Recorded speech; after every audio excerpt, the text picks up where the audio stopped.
Our next speaker is Dr. Christian Guttmann. He's a multinational AI specialist, and he's dedicated his work and life for advancing artificial intelligence, so AI for society and also for economic prosperity. Founded an institute in the Nordics, and this is also what he will be talking about. Lessons learned from the Nordic AI ecosystem, what works and what doesn't work, and probably a good follow-up to the conversation and the panel we had a few minutes ago. Thanks for being with us, Christian. And I think you have a kind of a difficulty experienced something yesterday. Yes, that's true. I arrived a couple of days ago, in fact, and I experienced a very non-digitized, non-intelligent interruption in terms of my luggage not arriving. So I have been essentially luggage-free and notebook charger-free for the last 5 days, meaning that there won't be many slides. You will have a natural, authentic, impromptu presentation by me today, so enjoy. Okay, so this will be free speech and free flow. Free speech, exactly. Excellent, so thank you. Welcome to my talk. And I think I start off by opening my iPhone and starting to look at the different notes that I made. Just a couple of words about myself. I've been working with AI for a very long time, 25 years almost. I did my PhD in this area, became academically active, but then started working for large corporations around the world. Hewlett-Packard, British Telecom, and also Tietoevry. One of my recent big gigs where I have been the Vice President and Global Head of AI. One of the largest IT companies here in Europe, and I'm also the director of the Nordic Artificial Intelligence Institute, one of the think tanks in Europe when it comes to AI. And I'm also at the Karolinska Institute still, which is a medical university in the Nordics. So that's a little bit my background. I focus a lot on helping the ecosystem in Europe to become strong. And that means in practice, I'm a mentor, advisor, board member of startups. I'm helping holdings, family holdings, VC funds to do due diligence and make smart investment decisions, and also help CEOs of established companies and leadership in established companies and government and the government sector to start and to properly set up frameworks that work for these types of companies. So that's my activities, and that's the activities of the Nordic Artificial Intelligence Institute. What I will try to do here, since I live in Stockholm, I have several nationalities, but currently I'm living in Stockholm in Sweden. I travel a lot to Helsinki and Oslo and Copenhagen to talk to startups, to talk to companies and to customers. And I will give an overview as to what happens in the Nordics and also what works and what doesn't, so certain highlights that I have experienced there. And maybe just to contextualize and start a little bit, there are plenty of rankings out there. Tutua Media, for example, some of you might be familiar. It's a global AI index of countries.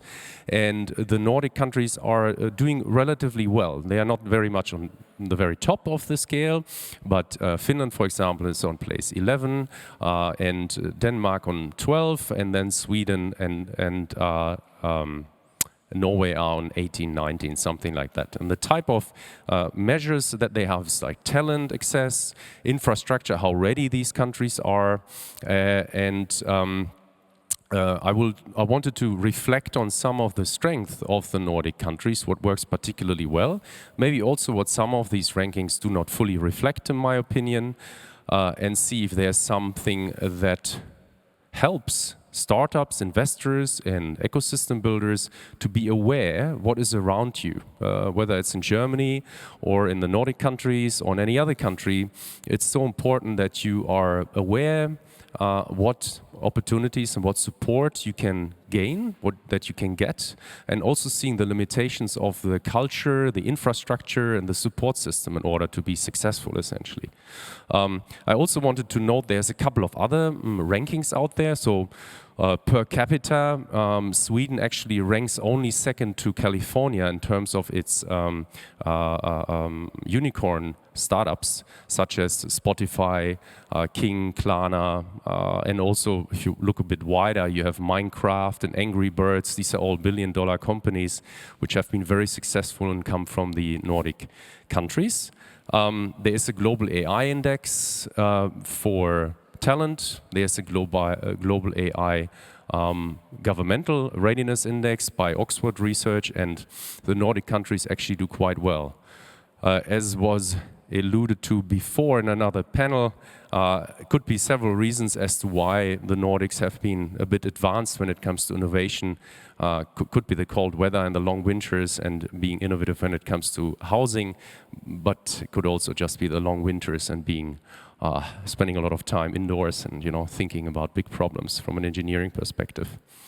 So, and the overview, and you see this here also, is essentially that I will speak about the strengths and weaknesses, give some examples of big traditional companies that are utilizing AI in the Nordic countries and how they do that, and then focus a little bit on on some startups which I believe are becoming very successful and really start to outperform others in the system. And then, a couple of perspectives and recommendations, if you like, from this perspective. So, let's start with a few special features of Sweden and Denmark and Finland and so on. Maybe also to make everyone aware, each of these countries is very unique. They are not very homogeneous countries. For example, each of them have, of course, their own language. They are fully autonomous. The structures and the AI strategies, for example, were launched at completely different paces and times. Finland being the first in the EU, for example, Norway being the last in terms of having an AI strategy, national AI strategy in place. And also each of these countries have completely different industry sectors which they focus on traditionally, with Sweden having telecommunication, Ericsson, Telia, very successful. You have Denmark with Novo Nordisk and LifeTech. A lot of focus there, particularly now a lot of investments into antibiotics. Halicin was one of those drugs that not Novo Nordisk developed, but another company. So it's starting to really pick up in the pharma space. Equinor it's a huge oil and gas company in Norway. They have developed a fully autonomous oil platform in the Atlantic, and at the same time also aim as a country to become completely oil and gas neutral and free.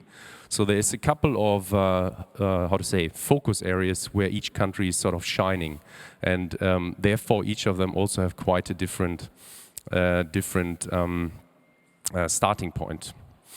What I do reflect on now is like a bit the infrastructure, the culture, and the support systems in the next couple of minutes.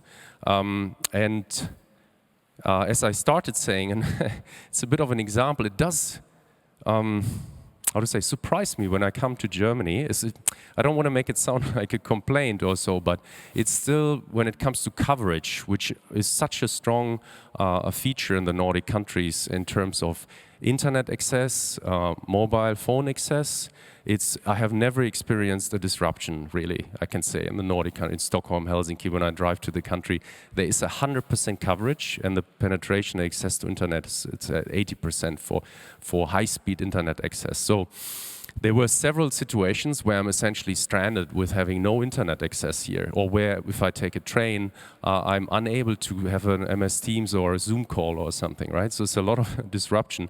And I would say that this is almost a basic requirement for certain AI applications to function, right? Self-driving cars, of course, can be completely self-driving.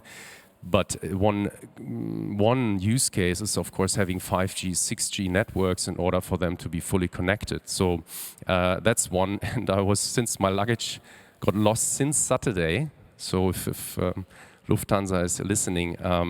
I got the first part being digitized, and I knew where my luggage was, but then it was handed over to Korea, and it's still, now it's completely, I have no idea where it is, and for days I have been trying to find out where it even is. So there are Nordic airlines which have a complete end-to-end process when luggage is actually lost.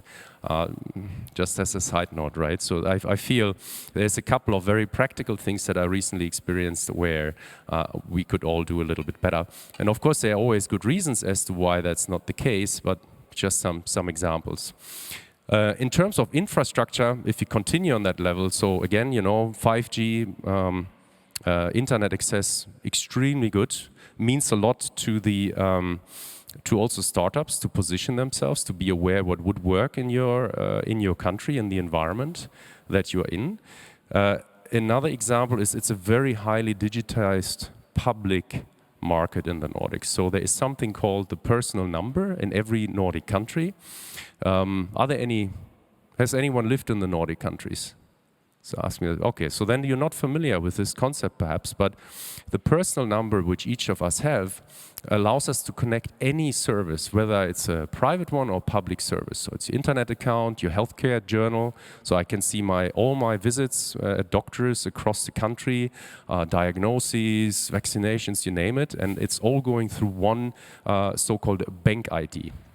Or in fact, other, Norway and the others, they have something called Altinn and Remit. So it's essentially one access to all the data. And what that enables, to give you one specific or two specific examples for data-driven / AI-driven initiatives is, one is Klarna. Some of you might be familiar with Klarna. They have essentially been very successful in collecting hundreds of data points of individuals in order to predict the likelihood for individuals to pay the bill online. So you can look into this, but it's essentially one of those unicorns that have existed from the Nordics. It essentially allows you to collect data about individuals. Another one is when I actually decided to come to Europe, I worked for a company where we had a very unique opportunity to connect data points from many different healthcare registries, and it allowed us to do something referred to as value-based reimbursement in the healthcare system. So what's currently unknown in almost any healthcare system is what action, what remedy produces which type of effect in a patient and how much does it cost. And we had the opportunity to connect many different quality registries, meaning information that's collected about, let's say, cancer patients, and seeing what actions have been taken, and then start making predictions about how effective the treatments are and how effective certain hospitals are. So this has been published and recorded really well. There are also issues with this approach, if I may say, but it wouldn't have been possible if you wouldn't have had the personal number, right? Because there's sort of one central piece of information that allows to connect everything. And it is often used as a proof point in other countries now in order to show that it's actually possible to make calculations that are of high relevancy. So that's one example. Another one is that this data quality, as I mentioned before, in these registries, and the data sharing acceptance by the population is very high. An example in Iceland, many of you know that perhaps that the entire Icelandic population has been DNA sampled, so there is a biobank. And maybe one slightly amusing anecdote is that the Icelandic people use that in bars now. There's an app that allows you to estimate how closely related you are from a genetic point of view with your potential mate. So it can give you advice as to whether or not you should proceed, with your engagement. But this sort of type of quality information about healthcare is the highest in the world. The information that's collected allows for very precise predictions. Another one is that there are many emerging and government initiatives I listened to another talk just before as to how German startups and German companies are encouraged to expand into other countries. The Nordic countries work together, having structures like the Nordic Innovation House, which is located in the Valley, in New York, in Hong Kong, in Singapore. And all the Nordic governments put in certain investment in order to make it easy for these startups to land and succeed in these countries. So when I had my startup a good while ago, it allowed me to speak to angel investors, to VC funds. I was visiting the Google and Facebook headquarters to understand where they are, what type of initiatives they have, and how closely related they are to my sort of startup, and whom I should be working together with. So there's also the Nordic Council of Ministries, a collaboration among these countries which allow essentially for much more scale, which is, I think, a very important aspect. There was this panel before where we discussed with was Mario Brandenburg and several others discussing how we should have a European approach essentially. And I think it is very important. I think the Nordic countries have a pretty unique model as to how they work together with each other. It's also worth noting the Nordic countries are very engineering heavy. So they are, sometimes it's a bit joked that they are very engineering heavy and not focusing so much on the applications. We will find far more engineering companies with less business case and sales-driven, with a sales-driven attitude. And they are actually then starting to and you see this also in companies like Ericsson and Nokia and so on. So that means that when it comes to AI competencies, we are actually doing relatively well as a basis in our ecosystem. However, just like the rest of Europe, we are netto exporters of AI and data science talent currently. So we are not able to keep some of the best talent in Europe. That's still the case. Also worth mentioning, the Nordic countries tend to be early adopters. You know, obviously with mobile phones, very high adoption early on. No surprise with Nokia and Ericsson. Tesla is bought in Norway. Is the primary market. 11% of the overall global market is Norway. So Norwegians, every third car is a Tesla there. And so there is a lot of openness, partly also driven by the government.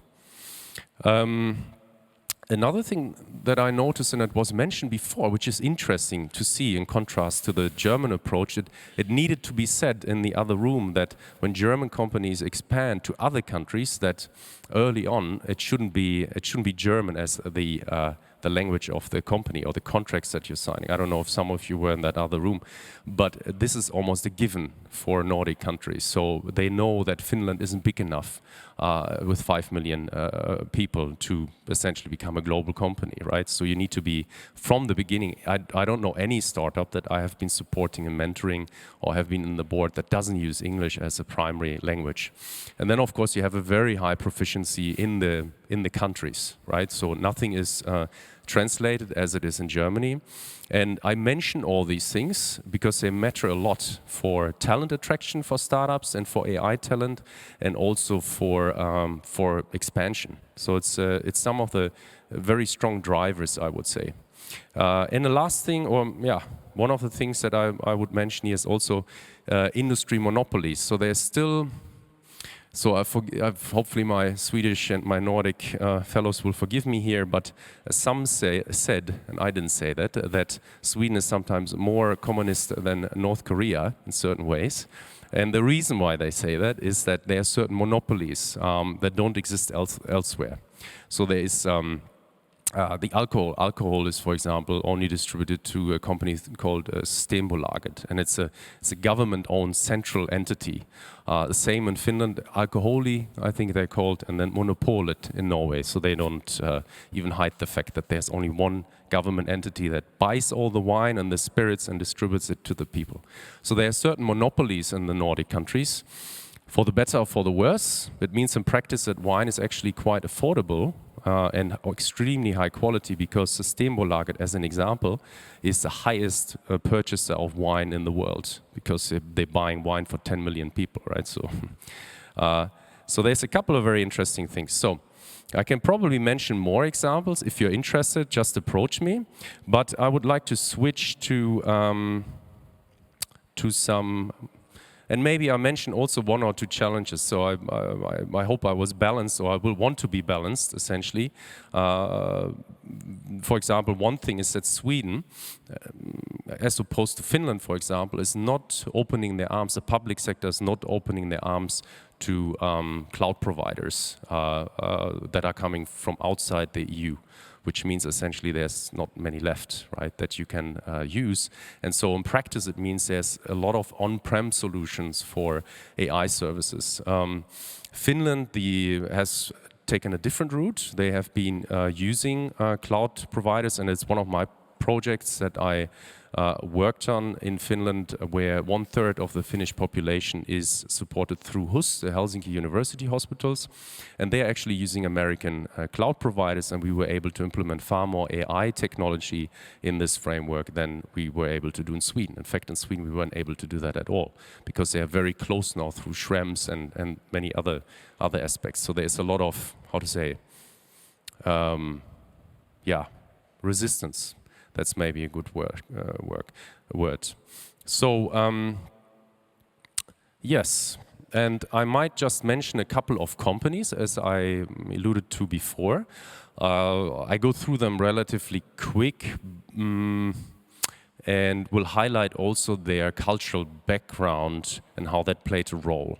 And I will mention the big companies that many of you know, like Hewlett, H&M, Hennes & Mauritz, the heads of AIs and those responsible for AI in these Nordic countries. We're actually quite well connected. We have many meetings and talk about the latest, let's say. And if I just mention H&M without making any, how to say, like, like advertisement, but they are using, as part of the founders' approach, a democratization of AI, whereby they want as many people in the company, hundreds of thousands of employees worldwide, to use AI and the technologies and the capabilities of AI essentially in the company. And this comes from the same culture of democratizing fashion. And one of the twists is that they realized early on that there's far too little talent for all the projects they have strategically laid out to achieve. They are focusing a lot of time to value, having use cases implemented as fast as possible. And they realize they just cannot hire enough people. They have very, very aggressive hiring targets to have AI scientists and data scientists hired. But what they did instead is they started having a horizontal approach and an approach which they call fountainhead, meaning that you have basic capabilities and you can start enabling anyone in the company to use these types of capabilities. Ericsson, very well known. There's essentially really Ericsson, Huawei, who are providing the new networks like 4G, 5G, 6G, and so on. Huge efforts made. If you go to the Ericsson website, you see a tremendous amount of AI use cases which are used to make 5G networks very effective. Without AI, there won't be any 5G or 6G in an effective terms. I mentioned Novo Nordisk already before in Denmark, focusing as a big company on drug discovery. I spoke at the Royal Society of Medicine in London before, and that was the first time halicine was discovered, an antibiotic drug, and that would have only been possible using deep learning. So companies like Novo Nordisk and AstraZeneca are starting to see what opportunities there are, hiring top people and looking essentially into these opportunities. And Equinor I mentioned earlier. I just want to mention a couple of startups too, which are, many of you know the successful ones like Spotify and Minecraft and so on. The ones that are now on the horizon are Silo.ai. It's a company from Finland. It's the largest European AI lab with about 150 PhDs in AI machine learning that are helping companies to scale, established companies to scale, and they're doing really well. They have 100% growth in the system, and they also have a pretty unique history as to how they were supported by Finland and how they have been growing. Then there's Corti. a company from Denmark doing really well in patient consultation.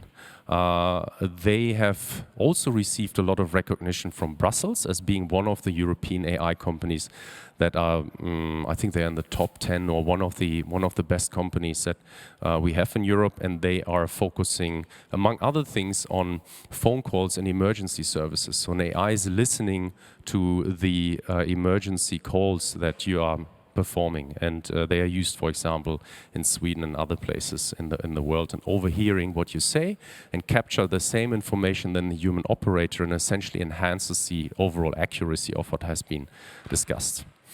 Then there's Sidekick Health from Iceland. They just received 55 million euro, something of that sort, in order to become better in helping patients in their consultations.